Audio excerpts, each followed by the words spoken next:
వాక్యాన్ని ధ్యానించుకుందాం. మమ్మల్నిగా ప్రేమించు మా పరలోకపు తండ్రి, ముఖ్యాంశమైన దేవ, నీ వాక్య ధ్యానంలోకి వచ్చి ఉండగా ఎన్నిక లేని వాడిని నీ దైవదాసుడు కలిగినప్పుడు ఉండగా మీ ఆత్మతో అభిషేకించండి నాయన.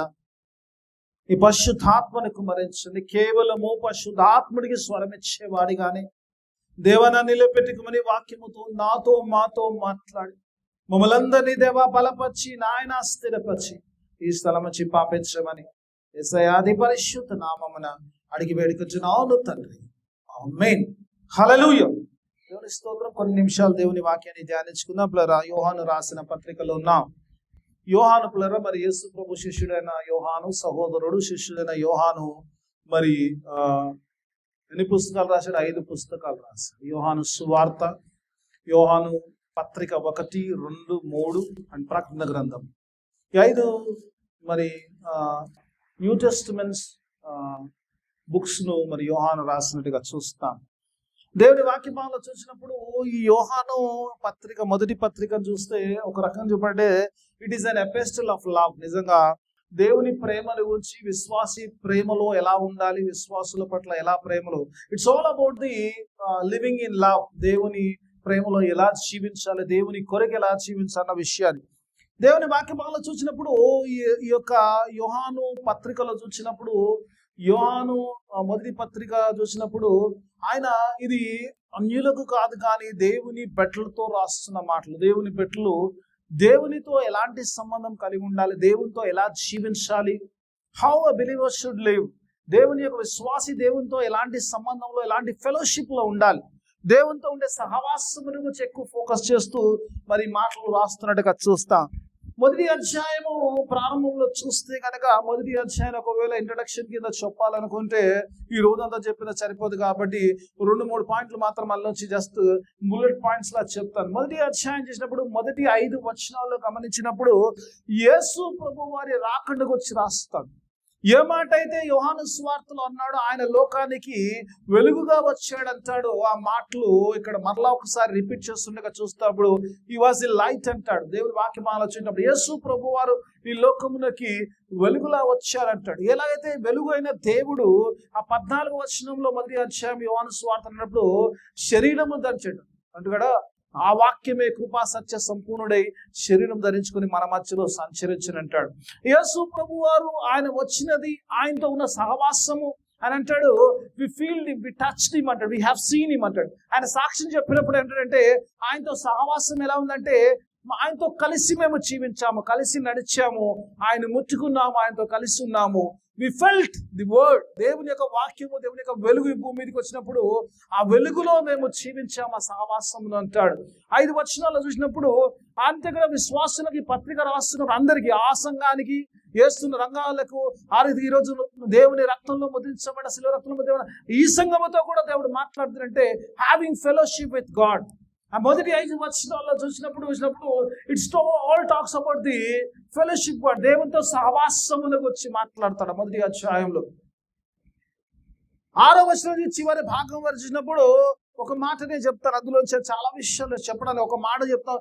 దేర్ వాజ్ అ మిస్కన్సెప్షన్ అంటాడు. దేవుని వాక్యం చూసినప్పుడు ఒక గ్రంథకర్త రాస్తున్నప్పుడు మిస్కన్సెప్షన్ అంటాడు. అంటే ఒక విశ్వాసులు ఎలా అనుకుంటారంటే, విశ్వాసులు దేవునితో ప్రయాణంలో ఉంటాం. మనం అందరం విశ్వాసులమే కదా, దేవుని సన్నిధిలో ఉన్నామంటే దేవుని అంగీకరించాం కాబట్టి దేవుని సన్నిధిలో ఉన్నాం, దేవునితో సహవాసంలో ఉన్నాం కదా, ఉన్నామా లేదా? Hallelujah. We are in the fellowship with God. కానీ దేవుని వాక్యభాగంలో యోహాను ఒకవేళ మనతో మాట్లాడుతున్నప్పుడు అక్కడ మాట అంటాడు ఏంటంటే, నేను సహవాసంలో ఉన్నావా లేదా ఉన్నావా అని అనుకుంటున్నావా? There is differences. ఎందుకంటే దేవునితో సహవాసంలో ఉండడం వేరు, ఉన్నాను అనుకోవడం వేరు. ఎందుకంటే ఉన్నాను అనుకుంటే ఉన్నట్టు కాదు, కానీ ఎందుకంటే ఆయనలో ఉంటూ నీలో ఇంకా పాపం ఉంటే నువ్వు సహవాసం లేనట్టే అంటాడు దేవుని వాక్యం. అందుకే అంటాడు కదా, అది చాలాసార్లు విశ్వాసులకు ఏంటంటే దేవుడు వెలుగై ఉన్నాడు కానీ I still carry some sin, దానిలో ఇంకా పాపము కొంచెము డార్క్నెస్ క్యారీ చేస్తానంటే కాదది. దేవుని వాక్యభాగంలో నువ్వు దేవునితో సహవాసం చేయాలి. 2 విషయాలు. ఒకటి, నువ్వు దేవునితో సహవాసం చేయాలంటే పాపం విడిచిపెట్టాలి. యేసు రక్తము ప్రతి పాపమును కడుగుని అంటాడు, అక్కడే చెప్తాడు. అందుకే ఆయన వాక్తంలో కడుగుకొని పరిశుద్ధుడిగా జీవించాలి, ఆయనతో సహవాసం ఉండాలి. లేదు నేను పాపంతో కూడా సహవాసం చేస్తే దేవునితో కూడా సహవాసం చేయాలి, అది జరిగే పని కాదు, సాక్ష్యం కాదు అంటాడు. అందుకే అంటాడు మిస్కన్సెప్షన్ లో, నేను పాప జీవితంలో జీవిస్తాను, still I'm with God fellowship లో ఉన్నానంటే మనల్ని మనం మోసం ఇచ్చుకోవడమే, దేవుని పోయిగా అబద్ధికుడు చేయడం అంటాడు. దేవుని వాక్య వాళ్ళు చూసినప్పుడు లెట్ మీ స్టే ఇంటూ ఇక 2వ వచనంలో ఉండడానికి ప్రయత్నం చేస్తాను ఈ 2వ అధ్యాయంలో నా వాక్య భావనలు, ఎందుకంటే కొంచెము దాని కాంటెక్స్ట్ చెప్పాలి కాబట్టి చెప్తుంది. ఎందుకంటే యోహాను ఇదే వాక్యాన్ని కంటిన్యూ చేస్తున్నప్పుడు సావాసం నుంచి సావాసంలో ఉన్నవాడు ప్రేమ కలిగి ఉండాలి, 2వ అధ్యాయంలో సహోదరిని ప్రేమించే విషయాల గురించి రాస్తాడు. ఆ తర్వాత ఈ 12వ వచనంలోకి వచ్చేస్తాను. ఇక్కడ చూసినప్పుడు ఇక్కడ 3 విషయాలు రాస్తున్నాడు, ముగ్గురికి రాస్తున్నాడు యోహాన్. రాస్తున్నాడు, ఎవరు రాస్తున్నాడమ్మా? చిన్నపిల్లలకు రాస్తున్నాడు, తర్వాత యవనస్తులకు రాస్తున్నాడు, తర్వాత తల్లులకు రాస్తున్నాడు. ముగ్గురికి రాస్తున్నట్టుగా చూస్తాం. ఒక విశ్వాస జీవితాన్ని కనుక మనము చూస్తే కనుక there are 3 stages in our life: childhood, young age and adult age. తండ్రుల స్థితిలో ఉన్న స్థితిలో ఈ 3 విషయాల గురించి రాస్తున్నాడు. 3 దశల్లో ఉన్న వారికి రాస్తున్నాడు. యోహాన్ రాస్తున్నప్పుడు ఒకరితోటే మాట్లాడుతున్నాడు, ఒకరితోటి కాదు. దేవుని వాక్యం చూసినప్పుడు 3 దశల వారితో మాట్లాడుతున్నాడు. మొదట చిన్నపిల్లలతో అంటాడు కదా, తండ్రులతో అంటాడు, తర్వాత యవనస్తులతో చిన్నపిల్లలతో అంటాడు. దేవుని ప్రారంభించినప్పుడు చిన్నపిల్లలతో అంటూ ప్రారంభిస్తాడు. దేవుని వాక్యమాలను చూసినప్పుడు 3 stages గురించి మాట్లాడుతున్నాడు. దేవుని వాక్యమాలను చూసినప్పుడు ఆ ముగ్గురి గురించి నిజంగానే మరి ఆ 3 దశలో ఉన్న 3 దశలో ఉన్న వారితో యోహాను మాట్లాడుతున్నాడు, ఏవో రాస్తున్నాడు. ఐఎమ్ రైటింగ్ టు దేమ్ అంటాడు.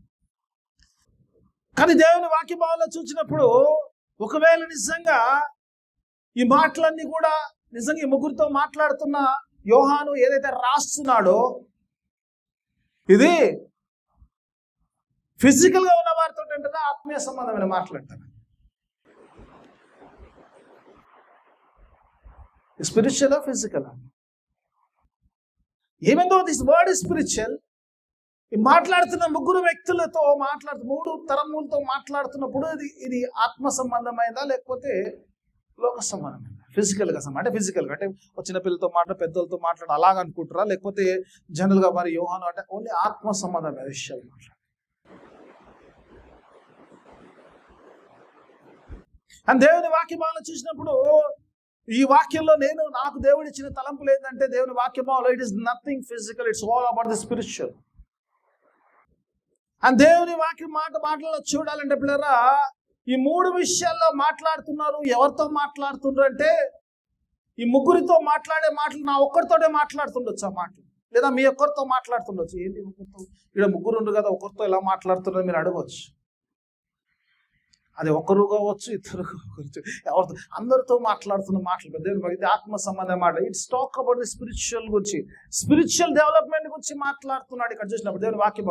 మీరు అందరూ వాక్యం వింటున్నారు, దేవుని స్తోత్రం కదా, వాక్యాన్ని వింటున్నాం. రేపు గారు బోధిస్తున్న వాక్యాన్ని వింటున్నారు, వినడానికి ప్రయత్నం చేస్తున్నారు, వాక్యానుసారంగా జీవించడానికి ప్రయత్నం చేస్తున్నారు, వాక్యము అర్థం చేసుకోవడానికి ప్రయత్నం చేస్తున్నారు. చాలా మంది పిల్లలు కొన్నిసార్లు వాక్యాన్ని కొన్నిసార్లు ఏదో వినాలి కాబట్టి వినేవారు, ఆత్మీయంగా తీసుకునే all stage, but everybody is listening to the word. కానీ సంఘము లోపల దేవుని వాక్యభావన ఇది ఆత్మ సంబంధం అని ఎందుకు మాట్లాడుతుంటే, సంఘములో కొందరు మాట్లాడుతున్నప్పుడు దైవజనుడు మాట్లాడుతున్నప్పుడు నేను వాక్యం బోధిస్తున్నప్పుడు అసలు సంబంధం లేకుండా వాక్యంతో సంబంధం లేని వాళ్ళు కూడా ఉంటుంటారు. వాక్యం దేంట్లో నిజంగా వాక్యం అసలు వాళ్ళకు సంబంధమే లేదు వాక్యంతో. ఎవరంటారా? కొందరు ఆ చర్చిలో ఉన్న వారితో అసలు వాక్యంతో సంబంధం లేదు. ఎవరంటే కిరణ్ బాబు బిడ్డ డాలి గాని, ఆరనేనా వాని పేరు, ఆరనా పండు, రైట్ పండు. అలాగనే మరి బిడ్డ దివ్య ఉంది, దివ్య పిల్లలు కానీ, సూటి మ్యాగీ కానీ, పిల్లలకే వాక్యంతో సంబంధం ఉంటుందమ్మా? ఎవరికి సంబంధం ఉంది వాక్యంతో? వాక్యంతో సంబంధం లేదు, ఎందుకంటే వాళ్ళకి అర్థం కాదు, ఆ లాంగ్వేజ్ అర్థం అవుతుంది. వారికి వాక్యం చెప్తే గట్టిగా చేసిన వాళ్ళు హాయిగా ఎక్కడ తిరుగుతుంటారు, ఆడుకుంటారు, చేస్తుంటారు, వాళ్ళకి అర్థమవుతుంది. అర్థమవుతుందా? మరి యోహాను పిల్లలకు రాస్తున్నా అంటాడు. ఎందుకు ఈ మాట? It is not physical, it's spiritual. ఎందుకు ఈ మాట చెప్తున్నా? చిన్నపిల్లలు ఆడుకుంటుంటారు. చిన్నపిల్లలకు నేను రాస్తున్నాను, చిన్నపిల్లలకు రాస్తున్నాను. యోహాను చిన్నపిల్లలతో మాట, చిన్నపిల్లలకు రాస్తున్నావు. చిన్నపిల్లలకి ఏం అర్థమైతే పుసుకున్న వాళ్ళు నువ్వు చదివి చెప్పినా కూడా వాళ్ళకి అర్థం కాదు. వాళ్ళలాగా ఏదో చెప్తుంది మా అమ్మానికి నా భాష అర్థం కాదు, ఎందుకంటే వాళ్ళకి అర్థం కాదు, ఎందుకంటే వాళ్ళు చిన్న దశ బాల్య దశలో ఉన్నారు కాబట్టి వారికి ఇట్ ఇస్ నథింగ్ ఫిజికల్. ఈ రోజు పిల్లల బాల్య దశలో ఈ 3 దశల్లో మాట్లాడుతుంటే బాల్య దశలో ఉన్నప్పుడు పెద్దలే కానీ those who are new to the Christ, క్రీస్తులోకి బాల్య దశలో అంటే అప్పుడప్పుడే వచ్చిన వారితో మాట్లాడుతున్నారు. దేవుళ్ళు ఎదుగుతున్న వారితో గురించి మాట్లాడుతున్నారు. దేవుళ్ళు పరిపూర్ణమైన వారితో గురించి మాట్లాడుతున్నాడు. ముగ్గురితో this is spiritual, it not physical. అందుకే 3 తరములు అంటాడు. 3 తరములు కదా సంఘంలో ఉన్న వారు అందరితో. మనం ఇందులో ఈరోజు దేవుని వాక్యంలో లెట్ us ఎగ్జామిన్ ఎక్కడ మనం నిల్చున్నాము, ఎక్కడ ఉన్నాం. నిజంగా బాల్య దశలో ఉన్న వాక్యంలో దేవుళ్ళు నిజంగా లేదా వెతుకుతున్న దశలో ఉన్నామా, లేదా ఎదిగి మెచ్యూర్ స్టేట్ లో లెట్ us ఎగ్జామిన్ ourselves. మనం పరీక్షించుకోవడం యోహాను ఈ మాటలు రాస్తున్నాడు. చిన్నపిల్లలతో మాట్లాడుతుంటే చిన్నపిల్లల గురించి మాట్లాడుతున్నాడు. Is not talking about the children, is talking children in God. దేవునిలో ఉన్న చిన్న పిల్లలతో, దేవునిలోకి అప్పుడప్పుడే వచ్చిన వారి, దేవునిలో ఆరంభ జీవితంలో ఉన్న వారి చిన్న పిల్లలతో వాక్యం మాట్లాడుతున్న మాటలు పెట్టండి. It's nothing physical, it's all about the spiritual things. Grown-ups తోటే మాట్లాడుతున్నా కానీ దశలు మాత్రము అదే రీతిగా, ఏ రీతిగా మానవ దశలో 3 దశలు ఉంటాయో ఆత్మీయ సంఘంలో కూడా అదే 3 దశలు ఉంటాయని యోహాను రాస్తున్నట్టుగా చూద్దాం. మొట్టమొదటి చూసినప్పుడు ఈ 12వ వచనాన్ని ఒకసారి లెట్స్ గో వాక్యకి ఇంట్రడక్షన్ ఆపుకొని వాక్యదానంలోకి వెళ్ళిపోదాం. ఒకసారి చూద్దాం దేవుని వాక్యమాలు, చూద్దాం దేవుని వాక్యమాలు.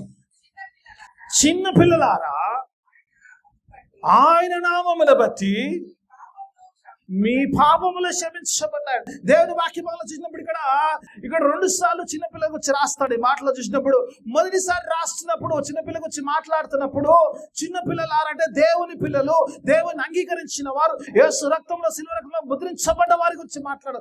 దోస్ హూ యాక్సెప్టెడ్ క్రైస్ట్, క్రీస్తును అంగీకరించిన వారి గురించి మాట్లాడుతున్నాడు. The new believer, when he accepts Christ, క్రీస్తుని అంగీకరించినప్పుడు, క్రీస్తుతో సహా వచ్చినప్పుడు, అన్ని బంధంలోకి వచ్చినప్పుడు, బాప్టిజం ద్వారా యేసుని అంగీకరించి యేసుతో జీవిస్తారు ఒక తీర్మానంలోకి వచ్చిన వారితో మాట్లాడుతున్నప్పుడు అక్కడ రాస్తున్నాడు క్రీస్తులో మీ యొక్క ప్రతి పాపము క్షమించబడ్డాయని దేవుని వాక్యం తెలియజేస్తుంది. వెళ్తే రాసిన పత్రికలు అంటాడు కదా, ఏమంటాడు? ఎప్పుడు when you have faith in Christ,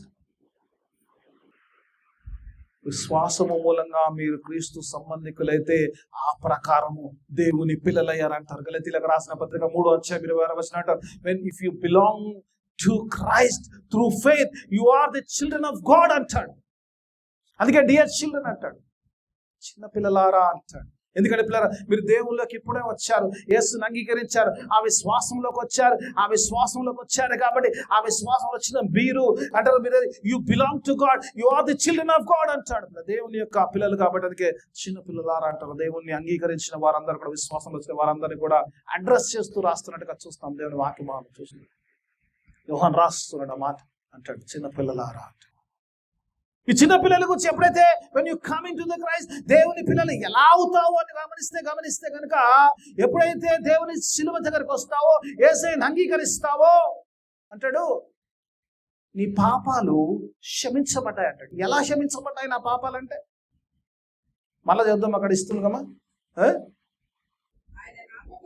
ఆయన నామమును బట్టి ఏమంటాడు? మీ పాపములు through his name, ఆయన పేరును బట్టి, ఆయన బట్టి నీ పాపాలు.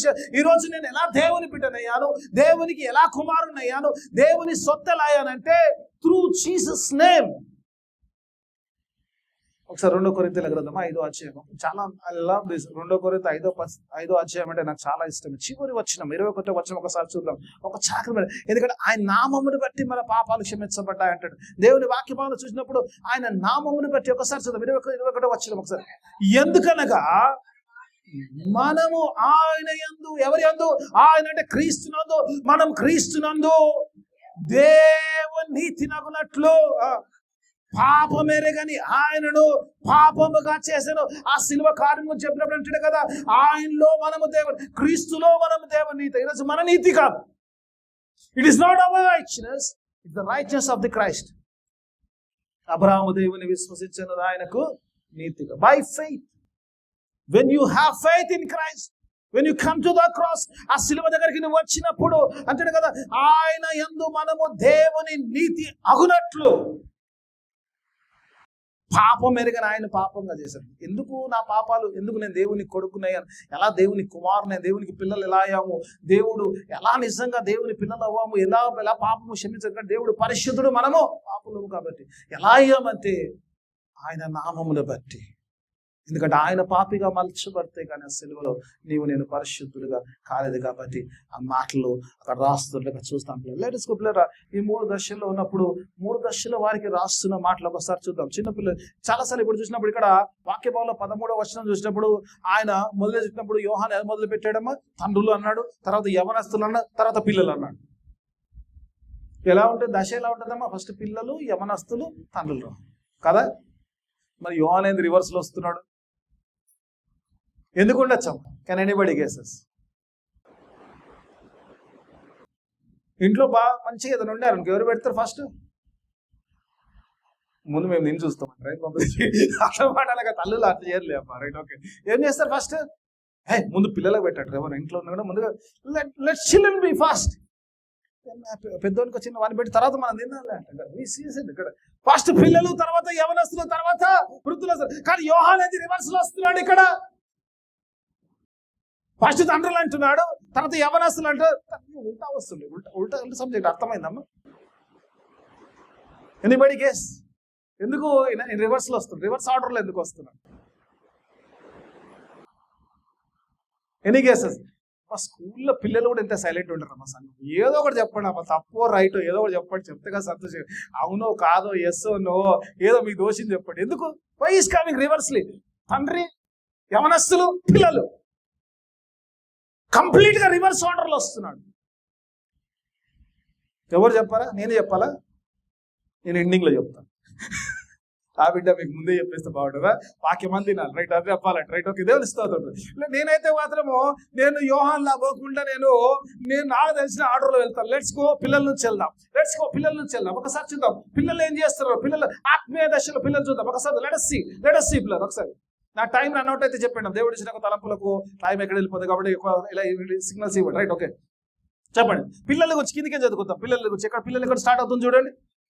14 చిన్న పిల్లలారా మీరు తండ్రిని ఎరిగి ఉన్నారు కనుక మీకు రాస్తున్నా. చిన్న పిల్లలంటే ఆ చిన్న పిల్లలు కాదు. ఈరోజు దేవునిలో ఉన్న చిన్న పిల్లలతో దేవుడు మాట్లాడుతున్న మాట, యోహాను రాస్తున్న మాట. చిన్న పిల్లలారా దేవుళ్ళు అప్పుడప్పుడే వచ్చిన వారు, అప్పుడప్పుడే ఉన్న వారితో మాట్లాడుతున్న మాట యోహాను రాస్తున్నాడు. చిన్న పిల్లలారా మీకు రాస్తున్నాడు. ఏం రాస్తున్నాడంటే మీరు దేవుని ఎరిగి ఉన్నారు కనుక. I'm writing because you know your God. వీళ్ళకున్న ఘనకార్యం ఏమైందంటమ్మా చిన్నపిల్లలకు? They know they God. అంతేనా? ఇంకేమనుందా? ఏం లేదు, అంతే ఉంది కదా. దే నో దే గాడ్ కదా. చిన్నపిల్లల గురించి రాస్తున్నప్పుడు ఏం రాస్తున్నావా యోహాను? ఎంత రాస్తున్నావు? ఎందుకు రాస్తున్నావు అంటే ఎందుకంటే వారికి ఒక ప్రత్యేకత ఉంది. వారికి దే నో దే గాడ్. పౌలు ఏమంటాడు తెలుసా అమ్మా? నేను క్రీస్తు యొక్క జ్ఞానమును సంపాదించుకున్నట్టుకు లోకంలో ఉన్నదంతా పెద్ద కుప్పతో సమానంగా ఆ మీద అంటాడు నో క్రైస్ట్. ఇక్కడ దేవుని వాక్యంలో చిన్న పిల్లల గురించి రాస్తున్నప్పుడు what is the beauty of them అంటే దే నో దే గాడ్. వారు దేవుని ఎరిగి ఉన్నారు. They know they God. They know they God. It's wonderful the beauty of the children. యేసయ్యకు అప్పుడే దేవుని విశ్వాసంలోకి వచ్చిన వారికి, అప్పుడే వచ్చిన వారు నిజంగా ఏంటంటే అమ్మ యేసయ్యను ఒప్పుకున్నాను, యేసయ్య నమ్మాను, యేసయ్య ఓన్లీ గాడ్ కదమ్మా. అంతే కదా. యేసయ్య బాగా చాలా చాలా ఉంటాడు, చాలా ప్రభావితం చేసి చాలా అయిపోయి ఉంటాడు. They know they God. The qualification they know they God. ఇంట్లో చిన్న బాబు ఎవరైనా మీరు అందరు పిల్లలు కన్నవారే, చిన్న పిల్లలు బాల్య దశలో ఉన్నప్పుడు పిల్లలు తల్లికి చాలా అటాచ్గా ఉంటారు కదమ్మా. తల్లి పెంచుతుంది కాబట్టి ఫస్ట్ గుర్తుపట్టే తల్లిని అనుకుంటారు కదా. ఎందుకంటే పాలు ఇస్తుంది, పెంచుతుంది చక్కగా. నెక్స్ట్ ఎవరిని గుర్తుపడతారు? పిల్లలు వెంటనే 1-2 days లేదో గుర్తుపడతారు. మేబీ 2 months 3 months అది ఎవరిని గుర్తుపడతారు?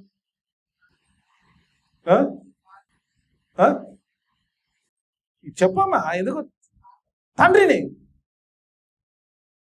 గుర్తుపడతారు? ఎందుకు తండ్రిని గుర్తుపడతారు? ఎందుకంటే దేవుని వాక్యం చూసినప్పుడు, ఎందుకంటే మా అమ్మ అయితే పాలు ఇచ్చి నన్ను పోషిస్తుంది, రోజు నన్ను దగ్గర చేస్తుంది, నాకు అన్ని చూసుకుంటుంది, నా తల్లి చేస్తుంది. కాబట్టి I see someone different face. రోజు కనబడుతున్నాడు, మా అమ్మతో ఉంటాడు, మేబీ ఈజ్ మై ఫాదర్. అక్కడికి రెకగ్నిషన్ స్టార్ట్ అయిపోతుంది కదా. ఎప్పుడు కొంచెం జ్ఞానం వస్తున్నప్పుడు, ఎక్కువ చూసినప్పుడు హలో నాన్న చీచి అంటారు కానీ అవుతుంది కదా ఫ్రెండ్. అప్పుడు వారికి అర్థమైంది. ఆ 3 నెలల్లో ఆ జ్ఞానం వచ్చినప్పుడు he knows that he is my father. నా తల్లితో ఉంటాడు కాబట్టి ఈ నా తండ్రి. ఈరోజు పిల్లలు బాల్య దశలో విశ్వాసులందరూ కూడా దేవుని వాక్యభావంలో చేసినప్పుడు, విశ్వాసులందరూ కూడా బాల్య దశలో they know they God.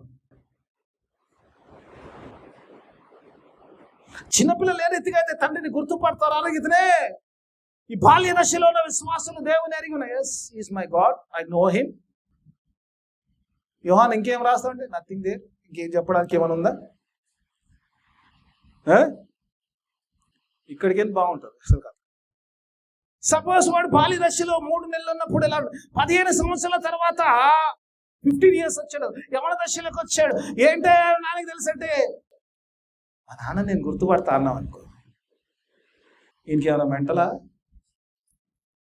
Daddy అనేస్తే పర్లేదు, లాడుతో డాడీతో చెప్పేది, అమ్మ డాడీని గుర్తుపట్టిండు అన్నారనుకో, there is something wrong with this. అవునా కాదమ్మా? 3 నెలలోడు గుర్తుపడితే పర్లేదు, చాలా మంచిదే, సంతోషం. 15 సంవత్సరాలోడు అప్పుడు కూడా ఇంకా గుర్తుపట్టే స్థితిలో ఉంటే there is something wrong in his mental development. కరెక్టా కాదా? డాడీ అనుకుంటే ఏరియాలో కొద్ది లోడు ఉన్నట్టున్నాడు అంటారా లేదమ్మా? చిన్నపిల్లగా లాడు డాడీని పట్టుకొని పోతే చాలా సంతోషంగా ఉంటారు. అదే పేదోడు ఆడలేక డాడీ ఇయర్ కూడా పోయింది అనుకో, ఇదేం డాడీరా డాడీ ఇలా అంటాడు కదా. డాడీ కూడా తిడతాడు అప్పుడు, ఎట్లా పడ్డాడు అంటాడు. లాడు కూడా చేయడు, ఎందుకంటే లాడు చేసే వయసు దాటిపోయింది కదా. నవ్వునా కాదమ్మా? నవ్వడానికి బాగానే ఉంది.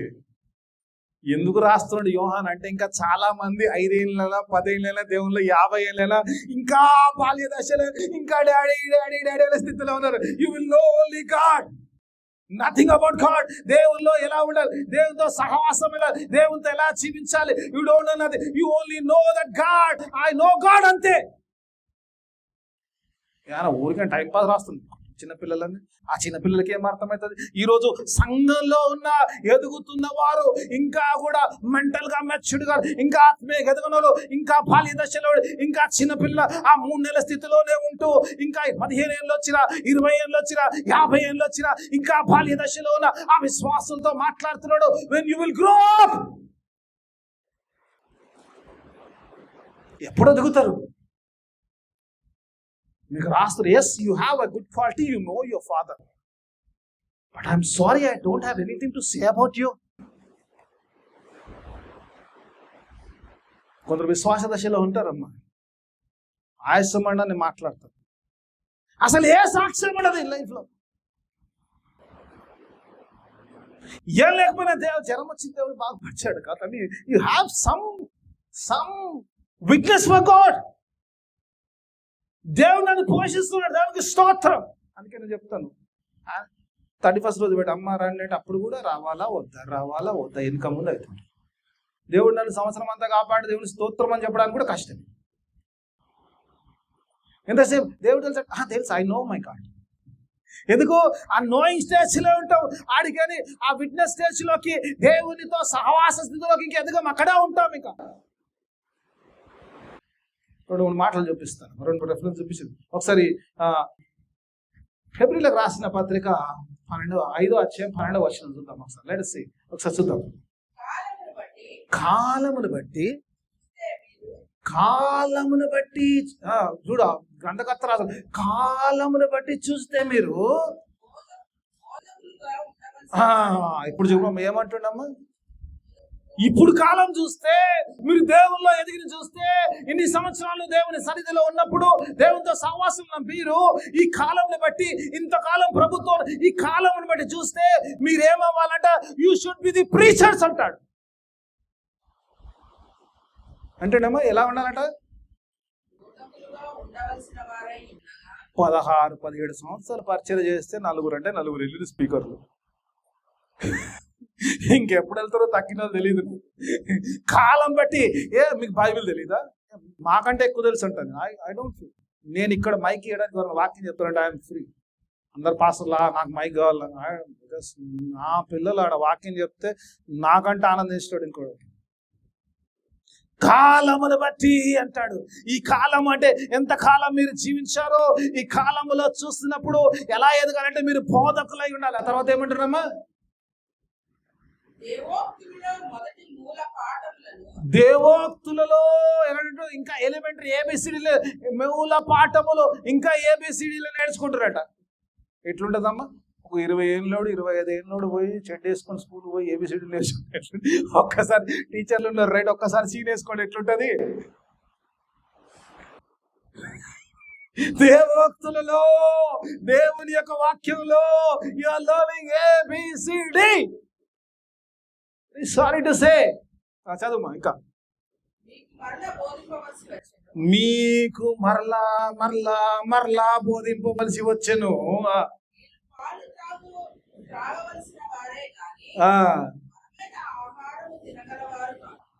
ఎట్లుందంటమ్మా సంఘం? ఎలా ఉందంట?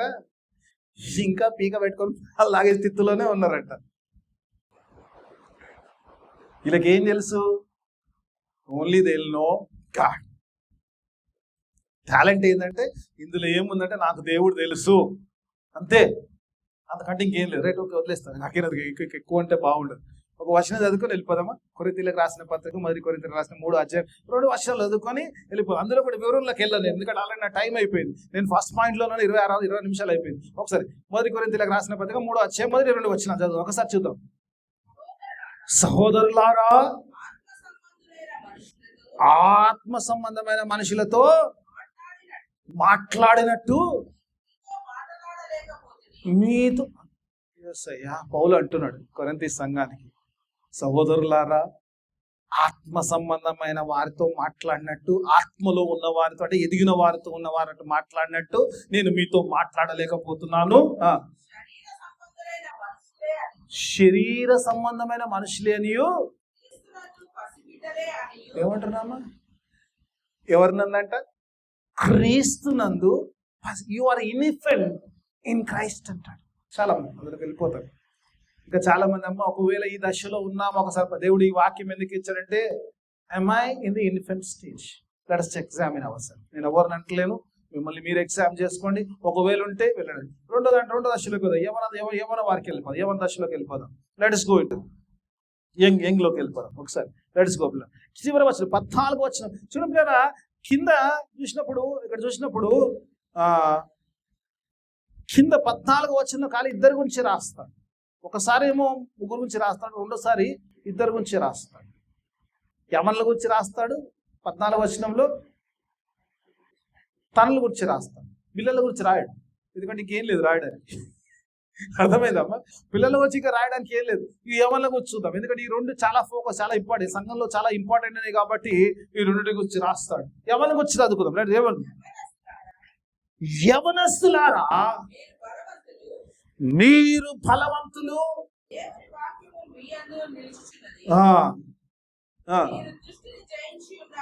తీరు దృష్టిని చేయించారు గనుక మీకు రాయిస్తున్నాను. ఇక్కడ యవనస్తుల గురించి మాట్లాడతాడు. యవనస్తుల గురించి మాట్లాడినప్పుడు ఇది రెండో దశ. ఒకటి పిల్లరా దేవుని నామం మెరిగిన వారే, రెండో వారు దేవునితో కొద్దిగా సహవాసం నుండి దేవునితో సహవాసంలో ఎదగాలని చూస్తున్న వారి కొరకు. This is the second stage. This is young breed. They are not children, they are young. They are growing in the Christ. దేవుల్లో ఎదుగుతున్నప్పుడు ఒక మాట చెప్తాడు, ఏంటంటే మీరు బలమైన వారు అంటున్నారు.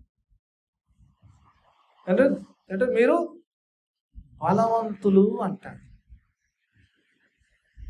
బలవంతులు అంటూ మాట్లాడుతూ ఒక మాట బలవంతులు అంటాడు మీరు జయించిన వారు అంటాడు. ఒక బలవంతుడు జయించాడు అంటాడు, అంతేనా? యవనులారా మీరు బలవంతులు, మీరు జయించారు అంటున్నాడు. ఈ రెండింటి మధ్యలో ఏముంటుంది? బలము జయం మధ్యలో ఏదో ఉండాలి కదా, ఏమైనా ఉంటుందంట.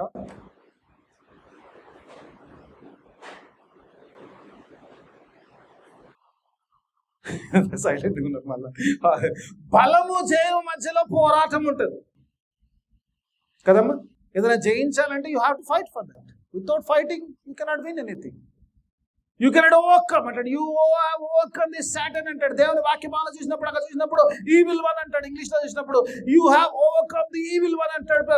సాతాను జయించాడు. అందుకే పౌలు అంటాడు, అంతం వరకు పోరాడి తినే విశ్వాసమును కాపాడుకొంటిని అంటాడు. దిస్ ఇస్ ఎ పోరాటం. ఒక విశ్వాసి జీవితము చివరి వరకు కూడా ఒక పోరాటమైంది. అందుకని చూసినప్పుడు యవనస్తులను బలవంతుడు నిన్ను బలం ఇచ్చాడు, క్రీస్తుల ఆత్మ అంటాడు. ఆయన నువ్వు పరిశుద్ధాత్మ శక్తి మీ మీదికి వచ్చి, పరిశుద్ధాత్మ మీ మీదికి వచ్చినప్పుడు శక్తిని అంటారు. You will receive power, but still you have to fight it.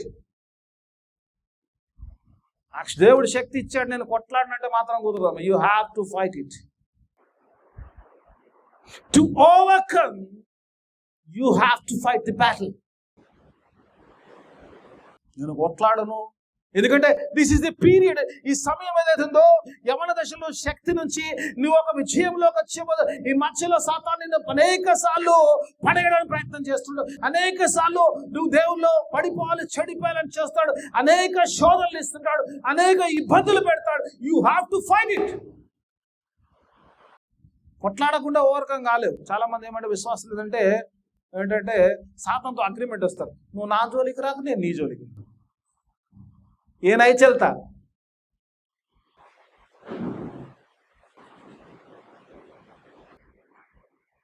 విశ్వాసం ఏమనాలి, నువ్వు నా జోలికి రా, నిన్ను తొక్కేస్తాను. హల్లెలూయా. శీఘ్రముగా సాతానుని మీ పాదముల క్రింద అనగా త్రొక్కును. That's the power of God. దేవుడు 3 విషయాలకు విశ్వాసం పిలిచాడు. నాకు టైం లేదు చెప్పండి. మార్క్స్ వార్తలు చెప్తాడు, ఆయనతో సహా ఉండేటప్పుడు, సువార్త ప్రకటించుటకును, దయ్యముల పైన అధికారము గలవాడు. నిజంగా నిజంగా అధికారం కలిగినామా భయపడుతున్నాం? God says just talking to everyone. కొత్తలు కాదు, అందరితో మాట్లాడుతున్నాడు. God wants to have power. You have to fight it. సాతాన్ని ఎదురించి అప్పుడు మీ నుంచి పారిపోదు. ఎదురిస్తే పారిపోతాడు, లేకపోతే ఆడు పక్కన వచ్చి కూర్చుంటాడు. మనం ఏమంటే ఒక అడ్వర్టైజ్మెంట్, రా రా రా రా పక్కన కూర్చొని ఒక అడ్వర్టైజ్మెంట్ చూసారా? మన మధ్య ఇదే రా పక్కన కూర్చొని చూసుకుంటాం, చూస్తుంటాం. మన వారి వాడేడా ఆటలు ఎత్తి ఆడుతుంది. అందుకే దేవుని వాక్యం చెప్తుంది, ఈ యొక్క విషయము మీరు శక్తిమంతులు. ఎందుకంటే because I have given you power. ఎందుకంటే మీరు నన్ను అంగీకరించారు, మీరు నాతో సహవాసంలో you are walking with me, I am going to give you power అంటాడు. అందుకే శిష్యులతో డు నాట్ లీవ్ జెరూసలేం విడిచిపెట్టు. పరిశుద్ధాత్మ శక్తి మీదికి వచ్చే వరకు వెయిట్ చేయండి. పరిశుద్ధాత్మ వచ్చినప్పుడు మీరు శక్తిమంతులు. You are powerful in the Christ. నువ్వు క్రీస్తులో బలవంతునివి అంటాడు. ఆ బలవంతు వాడు నువ్వు జయములోకి వెళ్ళాలంటే ఆ పోరాటం మాత్రం చేయాల్సిందే, పోరాడాల్సిందే. You have to fight. ఆది సంఘం కట్టబడ్డప్పుడు అంట, okay I don't have time, వచ్చేస్తాను పోరాడు, వేరే దాంట్లోకి వచ్చేస్తాను. అయింది పడేస్తుంది. ఒక మాట చెప్పేయమంటారా? ఒక నిమిషం లేట్. రైట్, అననీయ సఫరియా చూశారు కదమ్మా. అందరూ సంఘం అంతా కలిసినది. 5వ అధ్యాయంలో అపోస్తలుల కార్యం కనబడతారు. అననీయ సఫరియా అందరు తీసుకొని డబ్బులు వేశారంట. వీళ్ళు ఏం చేశారు? కొంత అమ్ముకొని కొంత పెట్టుకున్నారంట. ఎందుకు? పేతురు అంటాడు, బాబు నీదే కదరా బాబు, నువ్వు అమ్ముకొని మొత్తం పెట్టుకోనండి, కొంత ఎందుకు పెట్టావు? సాతాను నిజంగా ఎక్కడో ఒక దాన్ని పడేయాలి. దట్ కాన్సెప్ట్ పడేయడానికి ఎక్కడ నువ్వు ఆత్మీయంగా దేవునితో దేవర్ ఇన్ ది ఫెలోషిప్. అపోస్తుల బోధ, ఈరోజు మనం బైబిల్ ఉంది, ఇది రాసిన మాటలు కానీ నిజంగా డైరెక్ట్ దేవునితో తిరిగిన వారు అపోస్తుల బోధ. పేతురు మాట్లాడుతున్నాడు, 3.5 సంవత్సరాలు పరిచయం చేసిన వాడు బోధిస్తుంటే ఆ బోధలో నిలవలేక పడిపోయారు, ప్రాణములు పోగొట్టుకున్నారు. అందుకే సాతానుడు ఎప్పుడు పడేయాలని చూస్తుంటాడు. ఈ దశలో ఎప్పుడైతే ఎదుగుతున్న దశలో ఉంటుందో వాడు పడేయడానికి ప్రయత్నం చేస్తాడు. జాగ్రత్త వస్తుంది. Let me go into the second. నేను రెండో విషయం చూసినప్పుడు, ఇక్కడ చూసినప్పుడు పిల్లలు చూసినప్పుడు to overcome you need something else. ఒకటి పిల్లలు నువ్వు పోరాడాలి. రెండోది పోరాటానికి ఒకసారి మళ్ళీ చదువుకున్నావు. ఏమన్నా గురించి మళ్ళీ చదువుకున్నావు. నేను 5వది ఖాళీ అట్లా 3వ అంశం అలా యవనస్తులారా మీరు బలవంతులు, దేవుని వాక్యము మీ అందు నిలిచి ఉన్నది. మీరు దుష్టుని జయించడానికి to overcome you need God's word. దేవుని వాక్యము మీ అందు నిలిచి ఉన్నది అంటాడు. దేవుని ఆ విజయదశలోకి వెళ్ళాలంటే పోరాడాలి ఒకటి. రెండోది you have to have the word. వాక్యం అనే ఖడ్గమును పట్టుకోమంటాడు. రెఫరెన్సెస్ చాలా ఉన్నాయి. ఎఫెసీ పత్రిక 6వ అధ్యాయం అంటాడు విశ్వాసం అనటాలు వాక్యం అనే ఖడ్గమును పట్టుకోమంటాడు. The word. నేను ఓవర్కమర్ అయితే నేను పై దశలోకి వెళ్తావు, మెచ్యూర్డ్ ఫాదర్ స్టేజ్లోకి వెళ్తావు. లేకపోతే పోవు. ఈ యుద్ధాలను ఇక్కడ పడిపోదు. ఇక్కడ సాతాను నేను పడేస్తాను. కాబట్టి ఈ ఎదుగుతున్న దశలో నువ్వు గెలవాలంటే you have to have the word of God.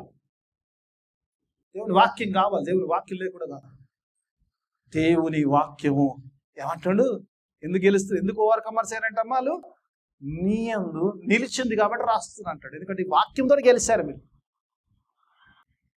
మత్తయి సువార్త 4వ అధ్యాయానికి వెళ్తే 3 విషయాలు కనబడుతుంది. 3 నుంచి 9 వరకు సాతాను వస్తాడు. యేసు ప్రభువు వారు ఉపవాసం ఉంటాడు. 40 రోజులు 40 రాత్రులు ఉపవాసం. ఫాస్ట్ ట్రాక్లో వెళ్ళిపోతాడు. 40 రోజులు 40 రాత్రులు ఉపవాసం ఉంటే యేసు ప్రభు దగ్గరికి వచ్చాడు. చేయమన్నాడు? ఆకలి అవుతుంటే ఈ రాళ్లను రొట్టెలుగా చేసుకొని భుజించమన్నాడు. యేసు ప్రభు ఏమన్నాడమ్మా? కాదమ్మా.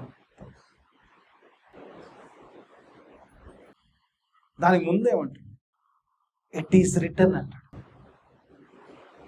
నువ్వు చెప్పింది కరెక్టే. It is return. Before saying something he says it is return. Because word is abiding in the word. వాక్య దేవుల్లో వాక్యం ఉంది కాబట్టి అంటాడు. ఈరోజు నీలో నాలో వాక్యం ఉంటే వాక్యంతో చేయిస్తావు కాబట్టి ఆ గెలవాలంటే నీలో వాక్యం ఉండాలి. అప్పుడు ఏమంటాడు? It is return. మనుషుడు రొట్టె వల్ల కాదు కానీ దేవుని నోటి నుంచి ప్రతి మాట వల్ల జీవితం. ఆ తర్వాత టెంపుల్ మీదకి తీసుకెళ్ళాడు. ఇక్కడ నుంచి నువ్వు పడేసుకో. దేవుని దూతలు ఆజ్ఞాపిస్తాడు. దేవుని దూతలు పట్టుకుంటే it is return. You should not tempt your lord అంటాడు. ఇట్ ఈస్ రిటర్న్ అంటాడు. 3వసారి ఆ కొండ మీద తీసుకెళ్ళి మాట్లాడతాడు. కొండ మీద దూకితే నేను ఈ రాజ్యాలన్నీ ఇస్తా అంటే it is written you should worship the Lord your God and it is written అంట. 3 సార్లు ప్రభు it is written అంట. ఇంటికెళ్ళక చదువుకోండి 3 నుంచి 9 వరకు. when you abide in the word, దేవుని వాక్యము నీలో నిలిచుంటే then you will be overcomer. యవన దశలో ఉన్న ఓవర్కమర్తో దేవుడు మాట్లాడుతున్నాడు. I'm writing to you because you are overcome. ఈ పోరాటంలో నువ్వు గెలిచావు. దేవుని వాక్యమును పట్టుకొని ఆ వాక్యముని ఖడ్గమును పట్టుకొని జయించావు. I'm going to bless you. దేవుడు ఆశీర్వదిస్తాడు. ఎలా ఆశీర్వదిస్తాడంటే చాలా రెఫరెన్స్. ఓవర్కమ్ అని ఒక మాట మీద మీరు మాట్లాడమంటే 1 గంట సేపు మాట్లాడగలుగుతాం. ఎందుకంటే ఒకసారి కనుక వెళ్తే ప్రకటన గ్రంథంకి వెళ్తే 2వ అధ్యాయం కనుక వెళ్తే 2వ అధ్యాయం నేనేం ఫాస్ట్గా చెప్పేసాను. చాలా ఉన్నాయి. చాలా విషయాలు మీకు ఫాస్ట్గా చెప్పేసి చాలా విషయాలు 2వ అధ్యాయంలో గమనిస్తే కనుక తర్వాత రాసుకుని కావాలని నోట్ చేసుకుని 2వ అధ్యాయం 7వ వచనం అంటాడు, if you overcome I'll give right to eat from the tree of life అంటాడు. ఆ ఏదైనా వనములో, ఏ పరదేశంలో, ఏదైనా వనములో అక్కడ జీవమిచ్చే ఆ వృక్ష ఫలములు తినడానికి ఆదాముకు దేవుడు ఆ యొక్క కెరూబులు అడ్డం పెట్టాడు. ఎందుకంటే నిరంతరము జీవించకుండా ఉండినట్లు ఆ కెరూబులు అడ్డం పెట్టాడు దేవుడు. అంటాడు ఆ యొక్క నిరంతరము జీవించే దాంట్లోంచి I will allow you to eat the fruit అంటాడు. 17వ అధ్యాయంలోకి వస్తలకి 2వ అధ్యాయం అంటాడు కదా. ఏమంటాడు? దాచి ఉన్న మన్నాను అంటాడు. మందసం పెట్టెలు ఏముంటాయమ్మా? 3 ఉంటాయంట. ఒకటి రాతి పలకలు, ఆరోను చిగురించిన కాడ, 3వది ఒక కుండ, దాంట్లో మన్నా. ఆ మందసం పెట్టెలో ఉన్న ఆ దాచి ఉన్న మన్నాను దేవునికి ఇస్తాడట. I will allow you to eat అన్నాడు. ఆ పరలోకపు ఆహారం ఏదైతుందో అది ఎట్లుంటుందో మనకు తెలియదు. అక్కడ రాష్ట్ర బైబిల్లో చూసింది కానీ వేఫర్స్ లాగా ఉంటుందంట. 40 సంవత్సరాలు తిన్నారంట. ఆ మన్నాను దేవుడికి ఇస్తాడు. పరలోకపు ఆహారం వేసుకుంటాడు. ఆయనది బ్రెడ్ ఆఫ్ ది హెవెన్ అంటాడు. ఆ పరలోకం నుంచి ఆహారము నేను, జీవాహారము నేను, నన్ను తినువాడు, నా రక్తము తాగువాడు, my body is a real food అంటాడు, my blood is a real drink అంటాడు. నన్ను తిని నన్ను తాగువాడికి ఎన్నటికీ చనిపోడు, నిత్య జీవములో ఉంటాడట. ఆ మన్నాను దేవుడు అంటాడు, if you overcome I will give you that manna అంటాడు. ఆ జీవాహారం ఇస్తానంటాడు. ఇంకా చూస్తే ఇంకా చాలా అంశాలు ఓవర్కమ్ చేసినప్పుడు 3లోకి వెళ్తే 3:5లోకి వెళ్తే అంటాడు, తెల్లని వస్త్రాలు ఇస్తా అంటాడు. ఆ తర్వాత అంటాడు, వారి జీవ గ్రంథంలో వారి బుక్కులు వారి పేరు రాసి ఉంటుంది 3:5 అంటాడు. 3:21 చూసినప్పుడు అంటే కదా, దేవుని సింహాసనం మీద ఒక గెలిచినట్టు దేవుని సింహాసనం మీద కూర్చోబెడతాడంట. అంటాడు 21లోకి వస్తే 21:7లోకి వస్తే అంటాడు, ఆ ఓవర్కమర్ ఉంటాడు అంటాడు, వాళ్ళు ఎవరైతే జయిస్తారో వారికి నేను దేవుణ్ణి, వారు నా పిల్లలై ఉంటారంటాడు. ఓవర్కమర్ వచ్చి మాటలు మాట్లాడుతుంటాడు. Okay, let me go into, అక్కడ ఆపేస్తాను యంగ్ దశలు వచ్చి. Let me go into the ఫాదర్స్లోకి వెళ్ళిపోతాను. తండ్రుల దగ్గరికి వెళ్దాం. రైట్, ఓకే పిల్లలు. మొదటిది బాల్య దశ కేవలం దేవుణ్ణి ఎరిగి ఉంటారు. రెండో దశ దేవుల్లో ఎదుగుతుంటారు, దేవుల్లో ఎదుగుతారు. మూడో దశ తండ్రులు అంటే ది పర్ఫెక్షన్, అంటే దేవునిలో పరిపూర్ణ స్థితిని వచ్చి మాట్లాడతారు. దేవుని పరిపూర్ణ స్థితిలో వాళ్ళ గురించి ఏం చెప్తాడు ఒకసారి చూద్దాం. ఒకసారి దేవుని వాక్యం, సరే. తండ్రులారా, మీరు ఆది నుండి ఉన్నవానిని ఎరిగి ఉన్నారు కనుక మీకు రాయిచున్నారు. ఏం ప్రత్యేకత ఉండొచ్చమ్మా? పిల్లలు ఏదన్నా అదే అంటారు, ఎరిగి ఉన్నారంట అదే అంటున్నా. ఏమైనా డిఫరెన్స్ కనబడుతుందా అమ్మా? పిల్లలతో ఏమైనా దేవుని ఎరిగి ఉన్నారు అన్నారు కదా, తండ్రులతో కూడా అదే వాడు ఎరిగి ఉన్నారు అంటుండ, అంతే అంటుండ. ఏం డిఫరెన్స్ ఏం దీనికి దానికి? Can you tell me any difference? You see any difference?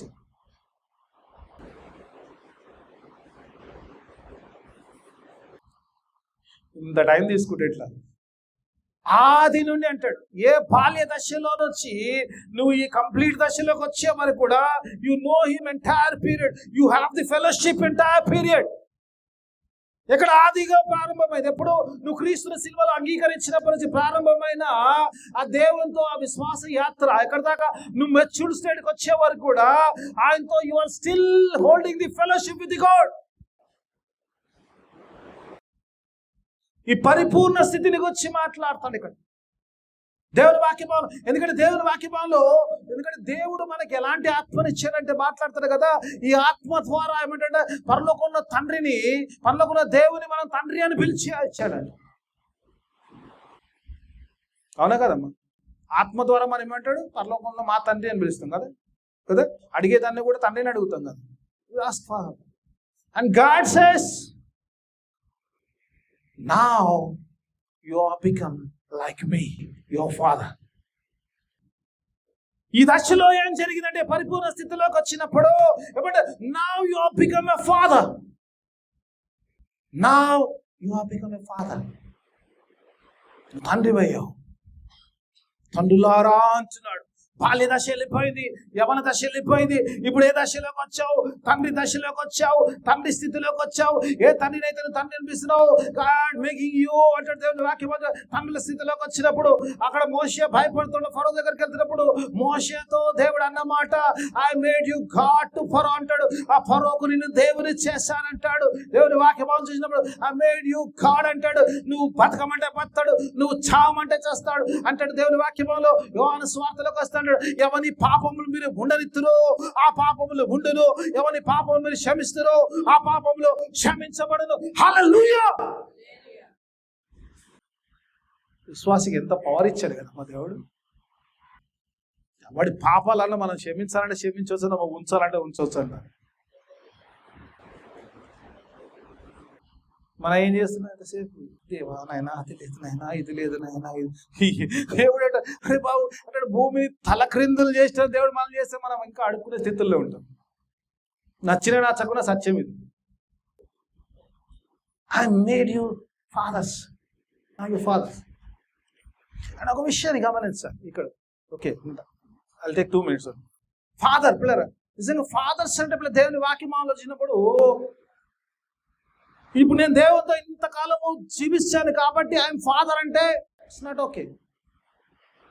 ఒక పెళ్లి చేస్తాము, ఒక యవ్వన బిడ్డలకు పెళ్లి చేస్తాం కదా. పెళ్లి చేసి ఒక 10 సంవత్సరాలు ఉన్నాయి అనుకో, పిల్లలు ఉంటే ఫాదర్ అవుతారు, పిల్లలు లేకపోతే అర్థమవుతుందా? పిల్లలు లేకపోతే ఫాదర్ అవుతాడు వాడు. ఎవడికి ఫాదరు, ఎక్కడ ఫాదర్ అంటారు. ఉడికనే వాక్యం రాత్తలేడు ఆయన. ఈ పరిపూర్ణ దశ అంటే అదే దేవుని వాక్యం. ఈరోజు తిమోతి అంటాడు నా ఆత్మీయ కుమారుడు అంటాడు పౌలు. ఈరోజు నేను ఎటు చూసి మాట్లాడతా, ఎటు చూడు నన్ను తిడుతున్నాను కూడా. ఈరోజు మీరు ఎవరికైనా ఆత్మీయమైన తండ్రులు ఉన్నారా?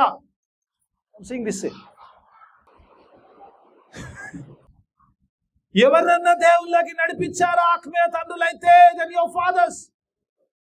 ఒకవేళ నువ్వు నడిపించలేదు, ఇంకా నన్ను దేవుళ్ళకి ఎవరిని నడిపించలేదు, నేను వస్తున్నా, నేను పోతున్నా, నేను తండ్రిని అయిపోయి, నువ్వు ఆ పరిపూర్ణ దశలోకి ఇక్కడ రాలేదు, you are still in the uh struggling stage లో, you are not become a father. నువ్వు తండ్రివి కావాలంటే నీ కుమారులు ఉండాలి, ఆత్మీయమైన పిల్లలు ఉండాలి, దేవుని స్వార్థం తీసుకెళ్ళాలి. దేవుని శిలువ స్వార్థం తీసుకెళ్ళినప్పుడు then you will become father. పెళ్లి చేసుకోవడం తండ్రి కాడు, పిల్లలు అంటే తండ్రి అవుతాడు. సంఘానికి వచ్చేసి దేవునితో సహవాసం చేసి తండ్రి స్థితిలోకి, ఆ పరిపూర్ణ దశలోకి నువ్వు వెళ్ళవు. నీ తండ్రి పరలోకం, నీ తండ్రి పరిపూర్ణ కనుక నీవు పరిపూర్ణ. If you want to be perfect, you have to be father, not an infant. Father కావాలంటే సర్వలోకంలోకి వెళ్ళి సర్వ సృష్టికి శిలువ సువార్తమానం ప్రకటిస్తేనే, ఒకరినన్నా రక్షిస్తేనే. పౌలు అంటాడు ఒకరిని అగ్నిలో నుంచి లాగినట్టు అంటాడు.